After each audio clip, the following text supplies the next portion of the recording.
Welcome, welcome, Got something now. welcome, welcome to this episode of Beyond the Bench, where we have real basketball conversations. Now, we're going to cut right through the hype and we're going to get right to the questions that parents are looking to be answered on today's podcast. Now, it's going to be some questions that we're going to ask. How much does AAU and club basketball really matter? Does ranking really matter? Or is it just politics? Is my child getting overlooked? Because you got a lot of parents asking that question. Well, look, I'm going to bring somebody in and we're going to get behind the scenes. David G. from the Players Tribe, national evaluator of high school, middle school boys and girls. And we're going to ask the tough questions. We want to know, how much do parents play a role in their child's recruitment and development? And we also want to know, how important is it for their child to be playing AAU and club basketball? Now, with no further ado, let's bring on my guy, David G. What's up, my man? Talk to me, man. How's your day been, man? Good man. Just been really excited to get on this with you and chop it up a little bit, and hopefully talk about some good old basketball. Man, I love it, man. But first, man, I just want to thank you, man, for taking the time out of your day, man, to join the podcast. Now, for the people that may not know who you are, now you well known, especially in the DFW. But for the people that don't know you, tell me or tell them in one or two sentences about what you do. Yeah. So I know you said my name, but my name is David G. Short. My last name is Glubachonsky. It's very long. So I guess my stage name is David G, as you call me all the time. Yes, sir. um, but I'm the owner of the Players Tribe, youth basketball, scouting, and event platform, as well as TPT Recruits, which is like our recruitment platform. We, try to help kids, get to that college level.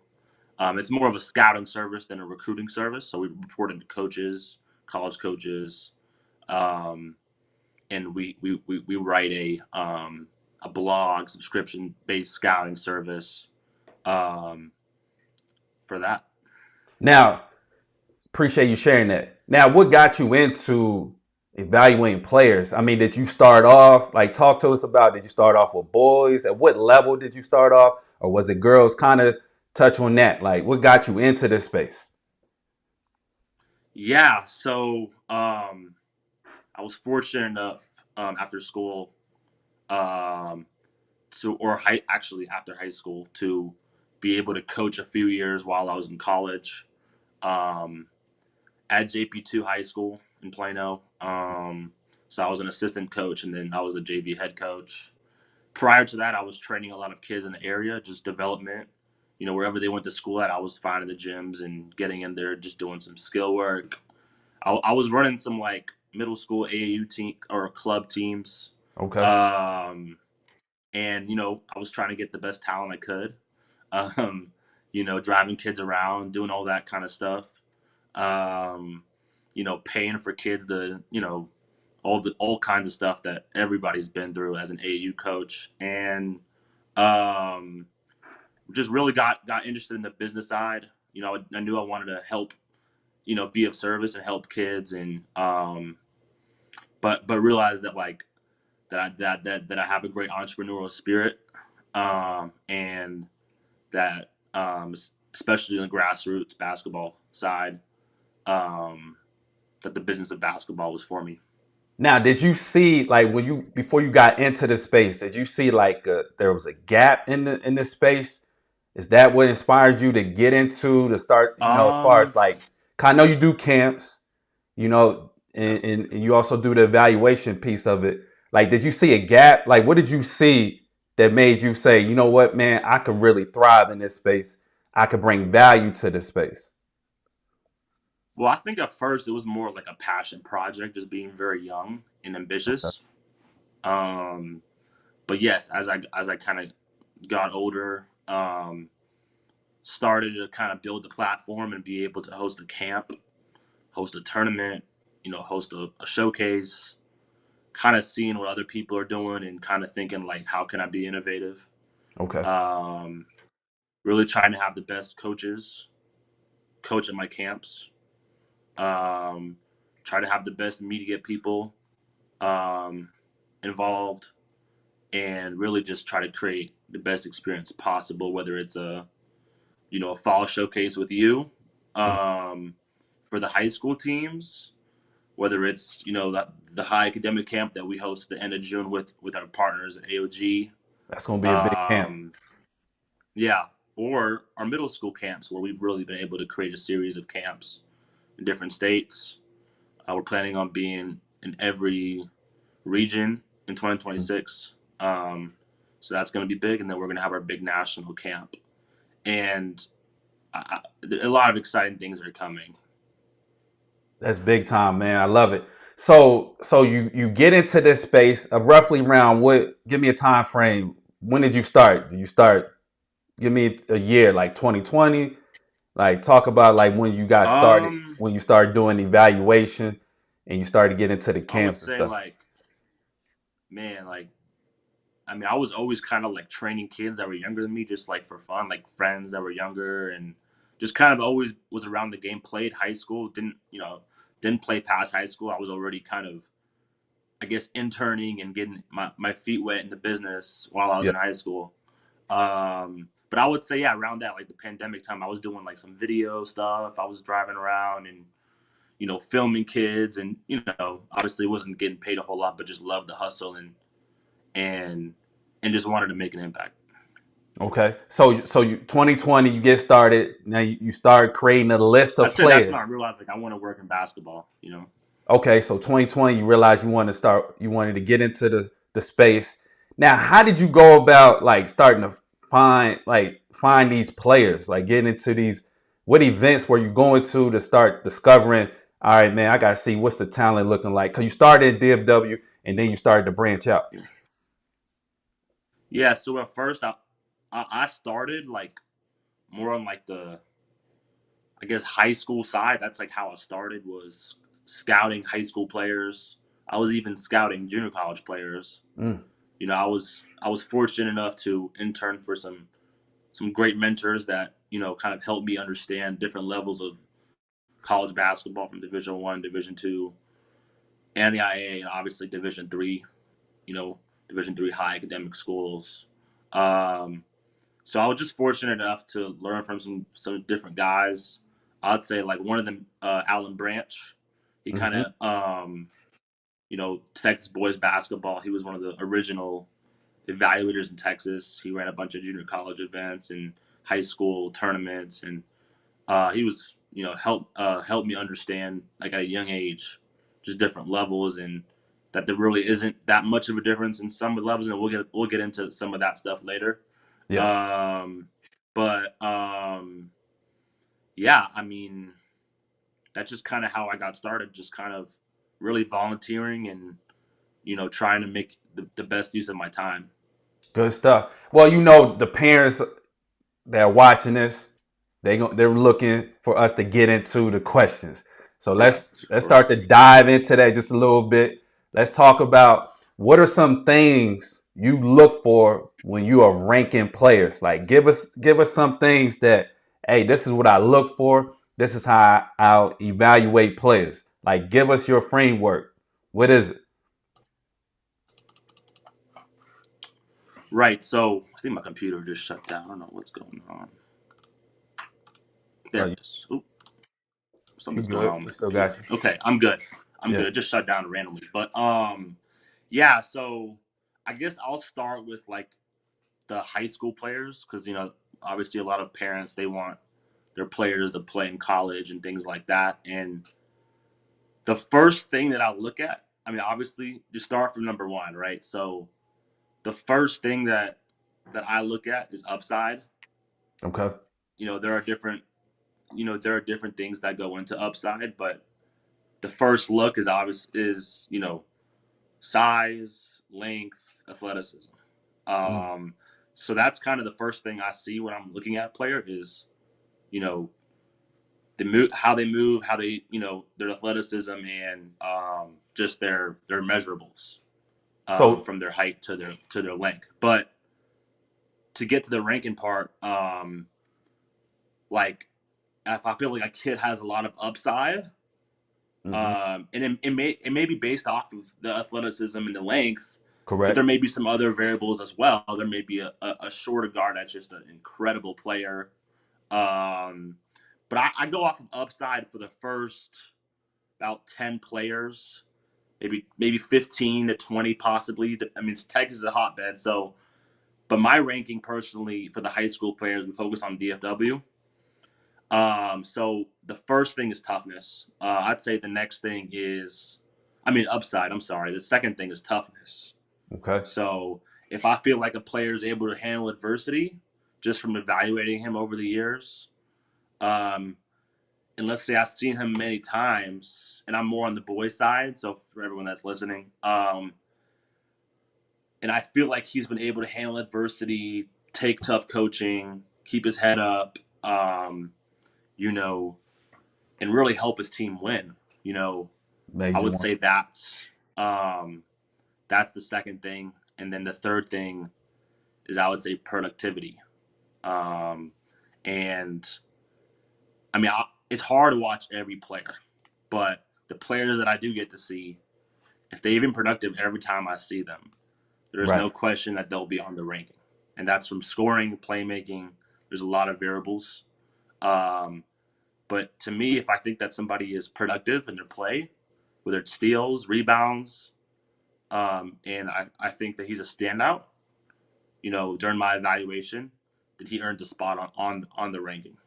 Man, you touched on something. So you said upside is the first thing you look at, toughness, right? Right.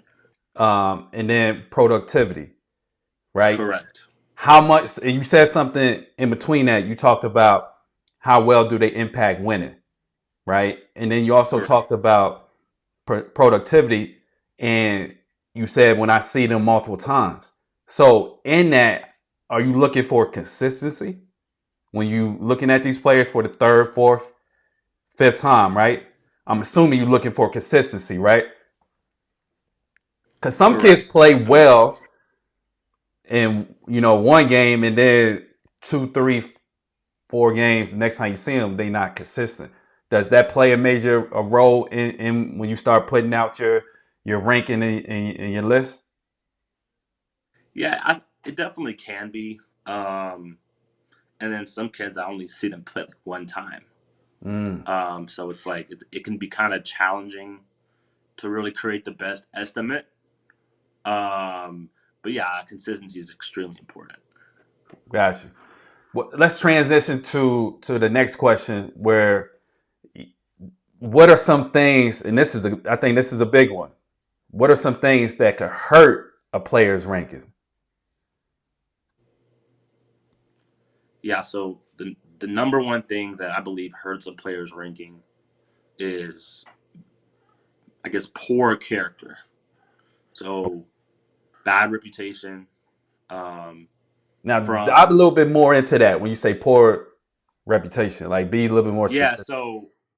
so when I say bad reputation, I'm talking about like if people locally, whether that's your high school coach, your AAU coach, local media like myself and others that do a phenomenal job, um, as well as just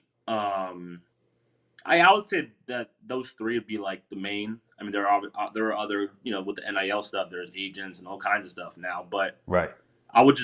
I'll stick to those three for now. Um, all three of those people care a lot about their reputation, and they're not going to ruin their reputation over one player. Now, Um, you're talking about high school coaches when you say they're not going to yeah, ruin I their mean, reputation, and club coaches, right? correct.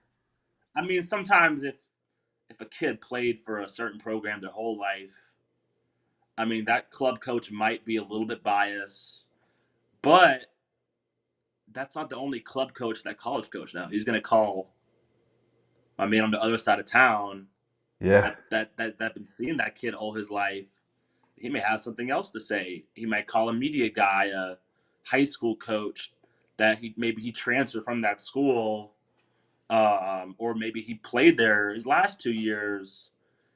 Everybody has their own insight, and everybody's going to give their insight because, I mean, like this is kind of what it's about is helping these kids get to college, and so that I mean that's just a huge thing of coaching, media on the evaluation side, obviously, Right. um, and then club coaching as well. Yeah, because when you look at the club coach and the high school coach, the college coaches are going to them in media to find out is it even worth their time to really recruit this Right. kid, and what value would this kid bring to the program outside of just their play.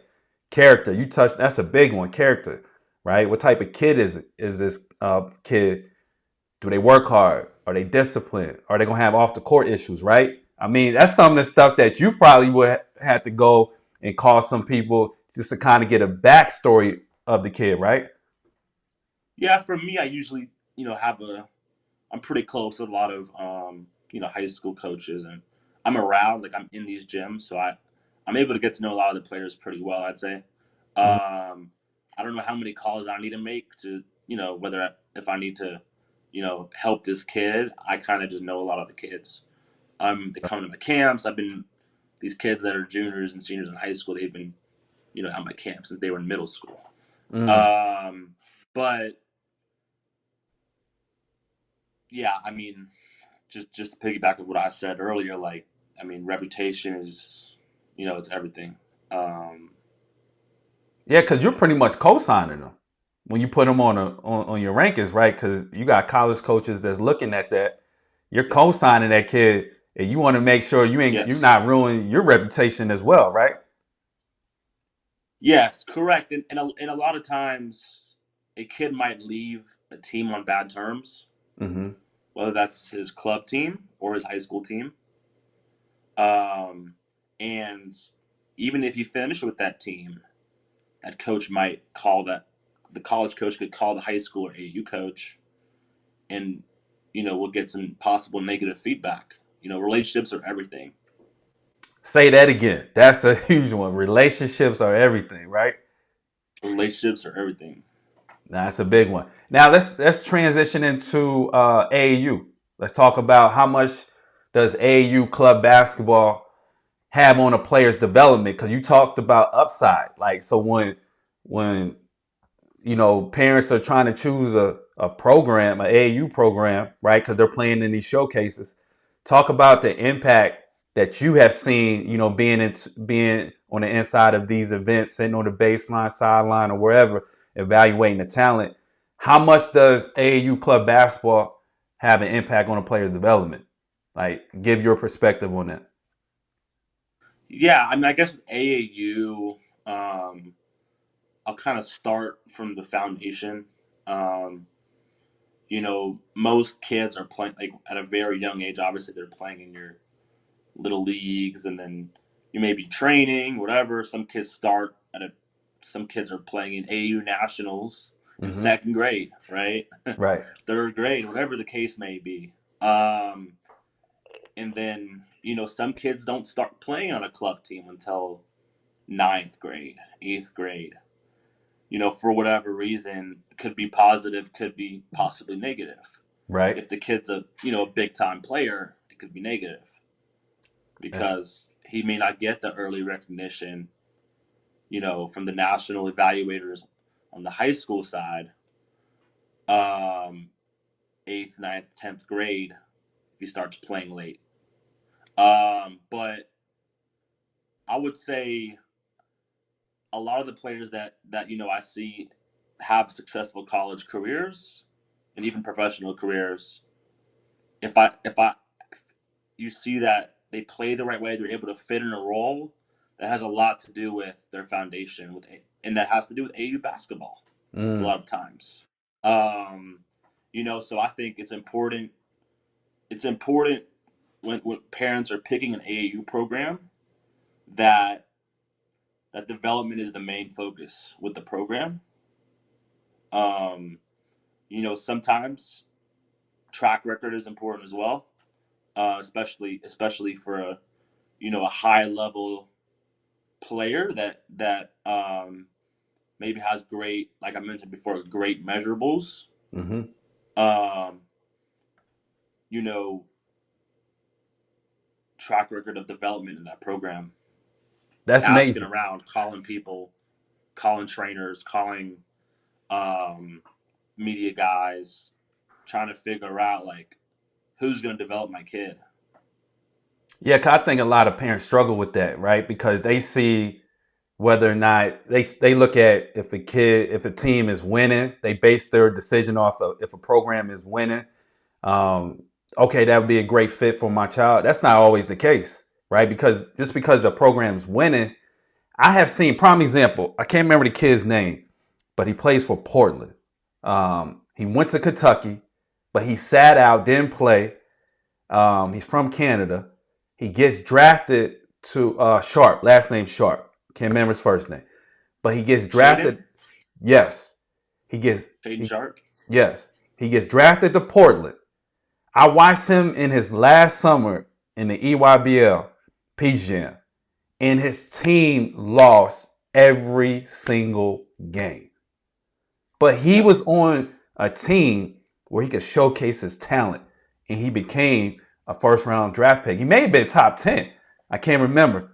But I bring that up because I think a lot of parents they look at the win and loss column to make a decision based on this would be a great fit for my kid. But ultimately, you like you said, you have to put development first. What program puts the kid in the best situation to develop? Would you agree with that or do you disagree? No, yeah, I 100% agree. I think obviously skills trainers play a huge role, especially if they're able to, at a young age. I think being able to play like half court basketball against defenders and at the same time being able to learn is great. Um, but I think that if your AAU coach is able to get your kid better at a young age, um, I think that you should stick with that coach. That's a good one, man. That's good. Now let's get into where the next question where parents start to play a role. How much can a parent impact their child's recruitment and ranking? I know this could be a touchy subject because I know a lot of people don't talk about this, but how much of an impact does a parent Yeah, I mean, I know a lot of parents are watching this. have? um, but yeah, I mean, a lot of times when I'm talking to college coaches, um, they're asking about the parents. Mm. Are they interfering with the game? Are they affecting the child's performance? Okay, hold on. You said Because something. Can I pause you for a second? You oh, you talked got it, you coach. talked about the game. How much are they impacting the game? Go. You got. I can't let you just gloss over that. 'Cause I see a lot of parents their Yeah, interaction on the court, on the sidelines. yeah. I mean, Talk about that. yeah. So, I mean, a lot of times when I go to these basketball events and whether it's I mean, usually it's I mean, usually I would say usually it is um, a grassroots event.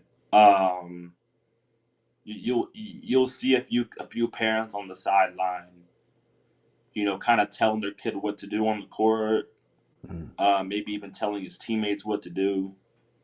Now, don't get me wrong, cheering and giving the kids encouragement is fantastic. It helps a ton. Agree. I remember being a player and having um, a parent, from my team, a kid's parent, encouraging me, and that actually helping me sometimes more than the coach.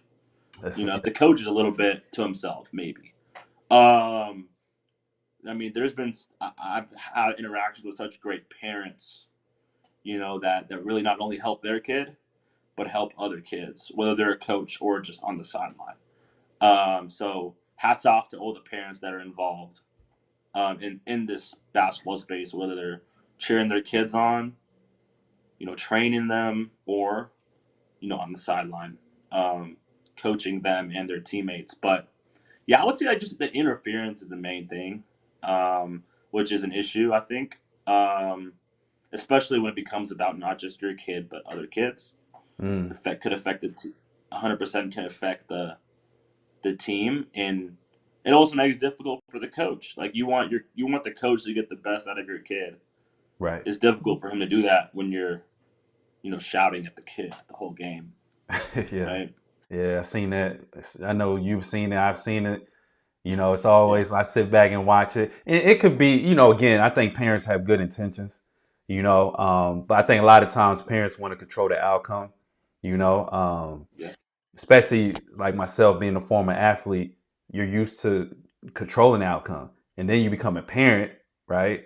Now you don't control it. It's the kid, right? You got to trust the correct. fact that that kid, your child, will go out there and perform to the best of their ability. But good perspective on that.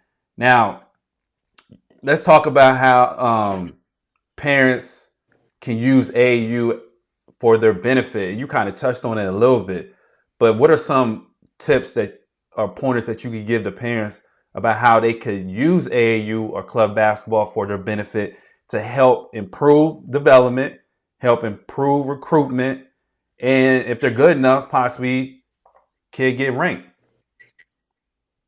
Yeah, as far as recruitment, I mean, obviously these kids are not getting recruited in third through ninth grade 9 times out of 10. No, Right. actually 9,000 times out of 9,000. Unless it's like a super player, and even then, the ninth grade. I mean, the ninth grade offer doesn't mean anything at all. You know, because I mean they can't commit to the school yet, right? It's really more so interest, Right. maybe from an assistant coach at the college, the Division 1 school. The kid posted an offer. It's really interest from that program. If the kid is posting, some of these kids, they're posting some wild stuff. They're posting a fake offer. Mm, Um, but yeah, I mean, I think AAU is like for these 11th and 12th graders, like that's pretty much where they're getting their recruitment. I mean, that as a father, your son's obviously at Texas A&M. Like most of those coaches saw him in AAU. Um, Majority of them probably saw him more in AAU, than high school, right? I agree. Yeah. No, to your So, point. um, yeah, Now I was gonna say to your point about the ninth grade getting offers, just going through it with my son, is that I remember a college coach, somebody introduced me to a college coach. We was down in Duncanville Fieldhouse. And this is when Jeremiah was, I believe, ninth grade. And the college coach was like, hey, man, to the other college coach was like, hey, you need to get on this kid. This is his dad. And we were just walking, just in passing. And this coach yeah, was from University of Nevada, but he felt like my son was already kind of correct. over, just too good to recruiting for that level. And I remember the college coach that he introduced me to was like, "Man, I don't even know if I'm gonna be coaching when your son gets here in That's 2025." So that think about that. That was when Jeremiah was. That was 2021 or 20, yeah, somewhere around there, or 2020. And this college coach is saying, man, I don't even know if I would still be coaching. So when you say like these kids are getting these offers in ninth grade, you're right. It's just really interest. It don't mean that that kid could sign or correct. commit to that school, right? And that's crazy, bro. I never heard a coach saying, "I don't know if I'll be coaching at that Yeah, time." no, that's real. That was real. And um, the coach was still coaching at that time in 2025. He's still coaching right yeah, now. I mean, and now that actually that's true. Like the coach that communicates with the AAU coach or parent when the kids in ninth grade He may be a high school coach in 5 years. He may not even be at the college level, right? That's true. And I mean, so now if the kid develops, I mean, I'm sure somebody on his staff will notice him. But yeah, I mean, I think AAU is extremely helpful. You just got to play. You got to get minutes. Yeah, I agree. Good point. Now, getting to our last question. What would you say to a parent who feels their child is underrated or being overlooked? Now, I know you probably deal with that, especially when you put out that rankings list. I'm assuming you deal with that. Kind of talk about like give pointers to a parent who feels like their child is underrated or being overlooked, or their child should be ranked higher or whatever. Like, give your perspective on that side of it. I mean, yeah, I mean, a parent is obviously always going to think that their child should be, ranked higher than they are. It's just how it is. And sometimes, somebody might be like, hey, like that kid should be higher than him. And I mean, I'll take the feedback. Like I'm happy to, listen on it. But I don't think that, like, I think rankings are great for, you know, to keep the kids motivated at a young age, Mm-hmm. as well as to help the college coaches, especially at the older age, to help the college coaches know, who's where, like Right. who are the best top 25 kids in the DFW, or even for some of the smaller schools, they're curious about, who the top 100 kids are, or top 75, top 50 kids. We Right. don't really go to 100, but so like I think at the older age, I mean, I would never I would never tell a kid to be discouraged from a ranking. Use it as motivation, use it as power. You know, um, I would just try to encourage. And then with my rankings, I haven't really heard any like super negative feedback. Like everybody's been pretty. I mean, like I was saying, people in DFW, like they're a big reason why the kids are so talented is there's a lot of really good parents here.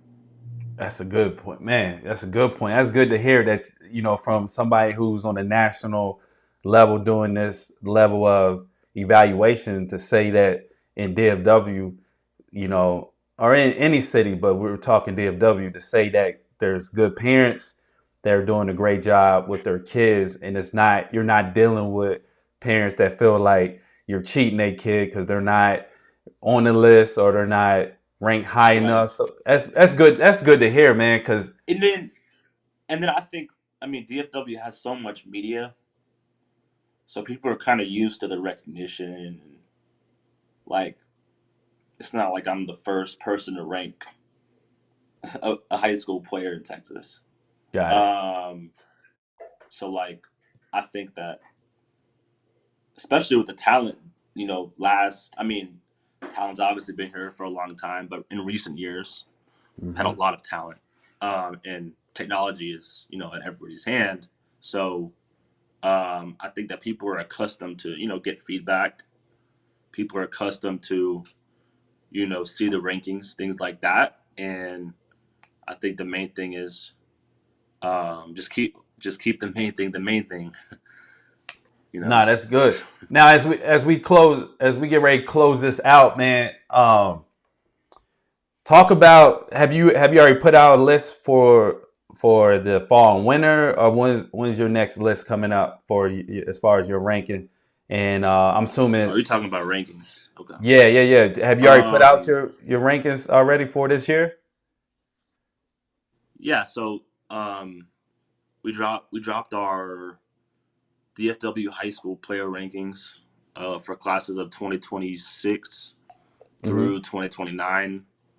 I believe it was like October. Okay. We'll have another update before like the playoffs begin for high school teams. just after all like the winter events and all the tournaments for high school teams, we'll have another update, and then we'll have another one before the AAU season begins, or maybe like May or so. I want to have somewhat of a gap, but for the young kids, like I mean, a lot of people, they don't like ranking the young kids, and I get it. A lot of people don't like something when it's unordinary Right. with a lot of things, and the Players Tribe, is one of the um, I would like to think that we're one of the original, legitimate ranking providers for young kids, Mm, um, before eighth grade. Um, and the process is similar to the high school kids, um, but it's a lot different. The focus is development. We want kids to come to our camps. We want to bring in the best coaches, the best trainers like yourself and other high school coaches. We've had college coaches at our camps okay. coaching seventh and eighth graders, junior college coaches, working with them. Um, and obviously the media is just second to none, from an evaluation side of things. Now, now talk to us about upcoming camps that you have that people can check out. Opportunity for them to get their kids in front of somebody like yourself and get evaluated. Talk about what you have coming up. Give them the dates where they can go and check you out. Yeah, so our upcoming camp is in Houston. So it's our TPT with the Players Tribe TPT Houston exposure camp. It is for eighth grade down to elementary.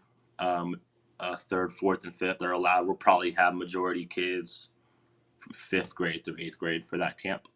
Okay. Um, but that's the next camp, and then we'll have some announcements coming up for the spring.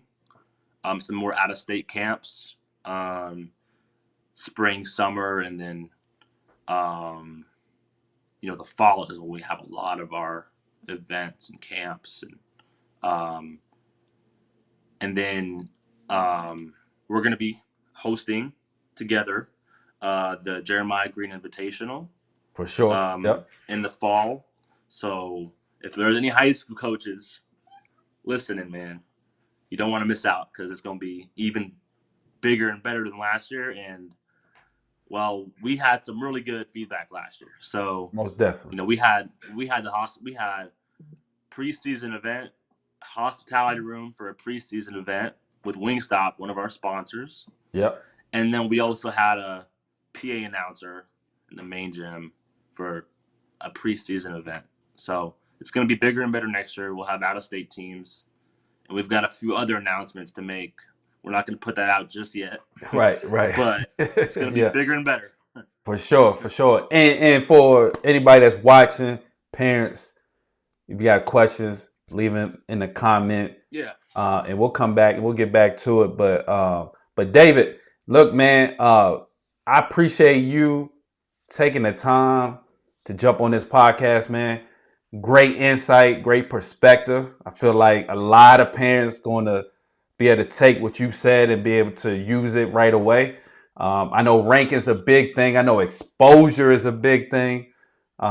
Evaluation, parents want to know what they need to do to help get their kids more exposure and ultimately get their kid a college scholarship. And I know it's a lot easier said than done. Having gone through it with my son, it's a process, right? This thing is a process. It's a journey. So even if they don't see their child on your rankings, I just want to tell, or any rankings, I just want to tell the parents, man, be patient, love the process. Everybody has a takeoff date. And whenever that takeoff date is for your child, just wait for it. It's coming. Prepare for it. But what do you have to say in closing to give any insight or final words to these parents that are watching? Yeah. kind of like how I mentioned earlier, just keep the development the main thing. Whether the kid is young, high school, or even college. I mean, it's extremely difficult for these kids, especially even some of the top players transitioning into college. Like they kind of have to start from ground zero. So you have to have some really good habits. You have to have that foundation because you're not going to be a rock star going into college. Doesn't matter how good you are. You're going to have to start from ground zero, and you're going to have the habits to start from ground zero and hopefully get to that next level. Man, appreciate you, my man. Thank you again for your time. David G, the guy, the man who is on a national level, the Players Tribe. Check him out. Give him your Instagram, man. Give him your Twitter. Yeah, I was Give him all your I was contacts so they can reach out to you, man.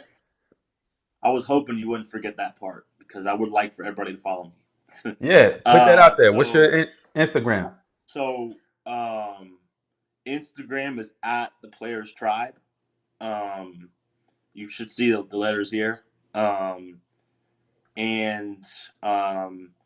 with TPT Recruits, it's TPT underscore recruits. You can find me on Twitter at David G Hoops. I provide a lot of my insight on the local players, and obviously we keep everybody updated with our showcases and things like that. So yeah, you can find me on pretty much every platform. Shoot me a DM on any platform, and we're happy to continue to answer questions. All right, my man. Thanks again, David G. Appreciate you having you on, man. Have a blessed night, man, and be safe. Look forward to connecting with you on the next time we have you on this episode, man. Yeah, man. Appreciate you, Coach, for letting me come on, and give some insight. And it's been great, building our relationship probably for the last year or so. And I really do consider you a mentor as well. So I appreciate you, um, letting me be a part of this. Man, 100%. We're going to keep this thing going. The best is yet to come for the Let's players do it. and the parents. You be safe, my guy. All right. Thank you.